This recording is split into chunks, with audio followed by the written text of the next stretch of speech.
Money growth does not cause inflation. By John T. Harvey. It is conventional wisdom that printing more money causes inflation. This is why we are seeing so many warnings today of how quantitative easing 1 and 2 and the federal government's deficit are about to lead to skyrocketing prices. The only problem is, it's not true. That's not how inflation works. Hence, this is yet another of the false alarms being raised, along with the need to balance the budget, that is preventing us from doing what we need to do to recover from the worst recession since the Great Depression. Explaining inflation would be much simpler if not for the need to first spend so much time debunking the popular view. But that's the way it is. And so, let me start with the money growth leads to inflation view. This is based on the equation of exchange. MV equals PY, where M is equal to the supply of money, V the velocity of money, or the average number of times each dollar bill is spent, P the average price of goods and services, and Y the total quantity of all goods and services sold during the time period in question. Thus, if there were 100 goods and services that sold for $10 each on average, then that means a total of $1,000 worth of transactions took place. Were there 200 $1 bills in this economy? Then it must be that each was used 5 times. Hence, the velocity of money, or how fast they were spent again. MV equals PY. 200 times 5 equals 10 times 100. It is important to note here that the above is not the least bit controversial. No economist disagrees with the basic equation MV equals PY. The arguments arise when additional assumptions are made regarding the nature of the individual variables. For example, this is what is assumed in the money growth leads to inflation view. M, the money supply, that which is money, is easily defined and identified, and only the central bank can affect its supply, which it can do with autonomy and precision. V, the velocity of money, is related to people's habits and the structure of the financial system. It is therefore relatively constant. P, the economy is so competitive that neither firms nor workers are free to change what they charge for their goods and services without there having been a change in the underlying forces driving supply and demand in their market. Y, the economy automatically tends towards full employment, and thus Y, the existing volume of goods and services, is as large as it can be at any given moment, although it grows over time. Now let's go through an example, recalling the mathematical example from above. MV equals PY. 200 times 5 equals 10 times 100. Consider the assumptions made regarding each of the variables. P can't change on its own. Y is already as large as it can possibly be given current technology and resources. And V is constant. Only M can change in the short run, and it must therefore logically be the starting point of any fluctuation we introduce. Furthermore, according to our assumptions, the central bank has the power to, for example, double the money supply at will. In Milton Friedman's example from the optimum quantity of money, a helicopter is used to accomplish this. Now, what happens? MV equals PY.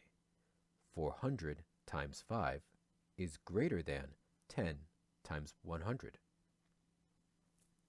There is clearly a problem here, which could be solved in one of 3 ways, assuming we don't just lower M back to 200. 1. Y could rise to 200, but of course it can't because it's already at its maximum. 2. V could fall to 2.5, but it is constant, something Friedman takes pains to emphasize in the original article. Or 3. P could rise to 20. It is, of course, the third that proponents of the money growth leads to inflation view say will occur. MV equals PY. 400 times 5 equals 20 times 100. Equality again. Let me re-emphasize why this is the only logical outcome. We have assumed that Y and V are constant. Friedman says that Y is constant at the level associated with the natural rate of unemployment, while V is indirectly related to agents' demand for cash. When people want to hold more cash, V, the rate at which they spend cash, naturally falls, and vice versa. But Friedman further specifies that V is relatively constant and so, therefore, is the demand for cash. Thus, when the central bank raised the supply of cash from 200 to 400, this meant that people were holding more cash than they wished to have in their portfolios. The Fed had created a situation in which the supply of money, newly raised, exceeded the demand, still at the original level. The result was that people, in the language of the money growth leads to inflation view, rid themselves of excess money balances by spending that cash. They hoped to buy more goods and services, but since, in aggregate, more did not exist, they only bid up their prices. Money growth led to inflation. This is the standard view. It makes for a great lecture in an intro or even intermediate macro class, and I've done it many times. In fact, I just did it this week in my summer course. But the problem is that after the course is over, people only remember this. Increase M leads to increase P. What they don't recollect are all the assumptions we made to get there. And not only are some questionable, they are downright inconsistent with other lectures we make in the very same class. Take, for example, Y. One need only look out the window to see that it is not currently at the full employment and therefore maximum level. Hence, given this scenario, MV equals PY. 400 times 5 is greater than 10 times 100. There is no reason that this could not lead to the rise in Y shown below, as those spending their excess money balances actually cause entrepreneurs to raise output to meet the new demand. MV equals PY. 400 times 5 equals 10 times 200. This is, of course, the goal of the government deficit spending that so many economically ignorant people are trying to stop right now. In addition, there is a great deal of evidence that the velocity of money is not constant. As one would expect, it tends to decline in recessions when people do, in fact, want to hold more cash. Hence, if we assume that the central bank undertakes the above policy during such a period, as we see today, the final result might be this. MV equals PY. 400 times 2.5 equals 10 times 100. Or it could be some combination of a rise in Y and a fall in V. This would make perfect economic sense. Notice how the process of making the initial assumptions of this approach more realistic is making it far from certain that a rise in M leads to a rise in P, particularly during an economic downturn. But that's not the worst of it. There is actually a much more fundamental problem with the money growth leads to inflation approach. Recall the original assumptions for M, the money supply, that which is money is easily defined and identified, and only the central bank can affect its supply, which it can do with autonomy and precision. What is money in a modern credit-based financial system?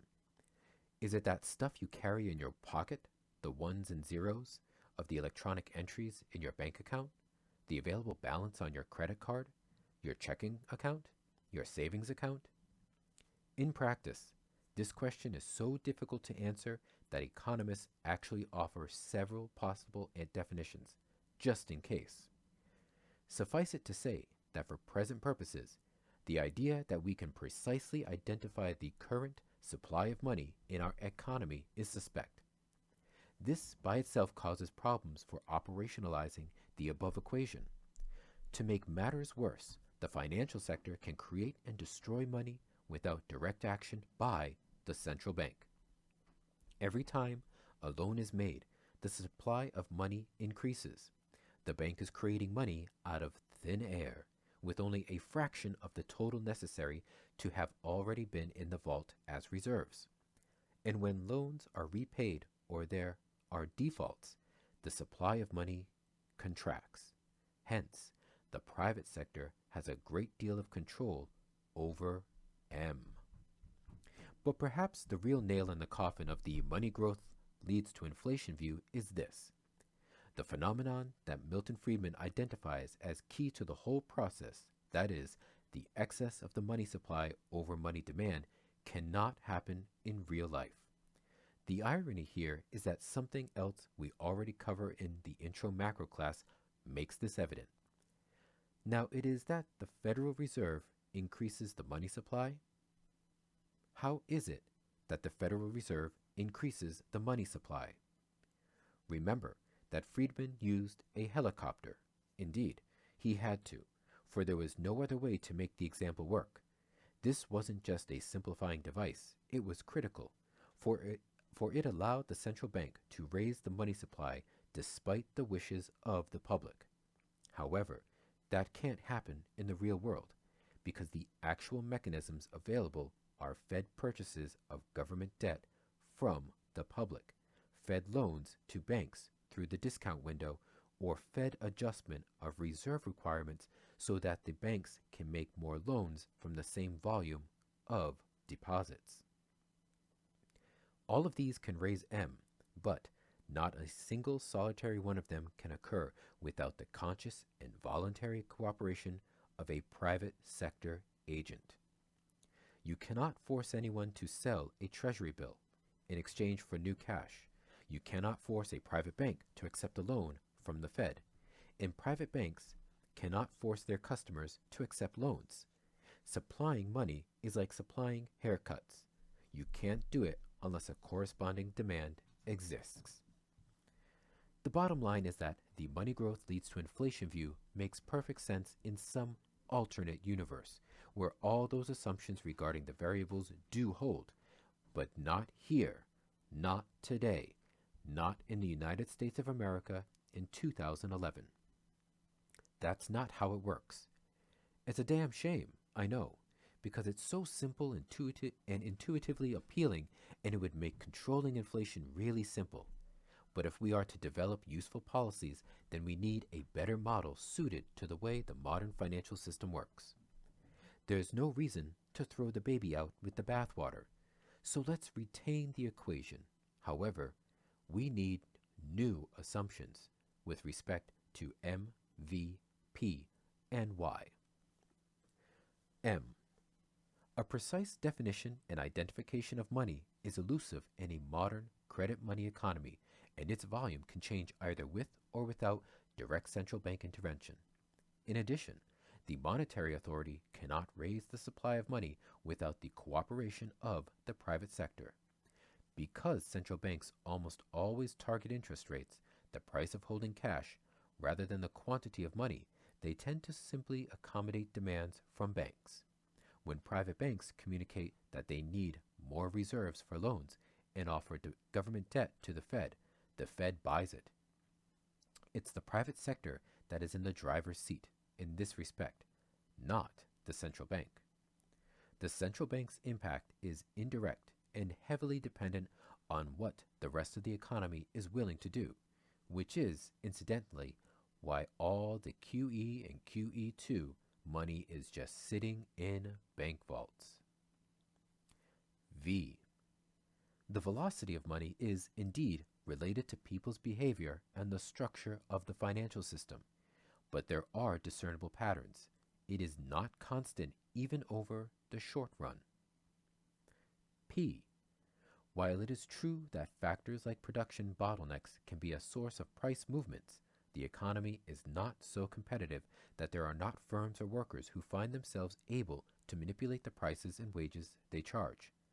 The most important inflationary episode in recent history was the direct result of a cartel, that is, OPEC, flexing its muscle. Asset price bubbles can also cause price increases, as they are now. The key here, however, is that P can be the initiating factor. In fact, it has to be, since M can't. Y. The economy can and does come to rest at less than full employment. Hence, while it is possible for Y to be at its maximum, it most certainly does not have to be. A number of scenarios can be described based on this more realistic alternative, and it would be nice to go through each. Unfortunately, as I suggested above, the big problem with this topic is that it takes too long just to reject the popular view. So I'll avoid the temptation to write a book here and offer just a quick example. Maybe a future post can go over some other interesting possibilities. As already mentioned, the most important inflationary episode in post-World War II history was that during the 1970s and early 1980s. From 1968 through 1972, consumer price inflation averaged 4.6%. Over the next 10 years, it was 7.5%. What happened? What caused this sudden and dramatic acceleration in prices? Did the Fed accidentally print too much money? As already explained, that can't happen. You simply can't raise the money supply above the demand. M did rise, however, and largely proportionally to the increase in P. This is a much more realistic story of those events. As the price of oil skyrocketed, so costs of production rose for many U.S. businesses. Because there is a lag between purchasing inputs and selling output, most firms have to borrow money, working capital, to bridge the gap. As the ripple effect of the OPEC price increases moved throughout the economy, the demand for cash by these businesses rose. Quite reasonably, private banks and the Fed did what they could to accommodate. These were fair requests on the part of the U.S. entrepreneurs. Loans were extended and government debt sold by the private sector to the central bank. This raised the supply of money. Therefore, the rising prices led to an increase in the supply of money and not the other way around. QE, QE2, and the federal government deficit cannot by themselves cause inflation. And this is how it really works, at least until the Fed starts using helicopters for monetary policy.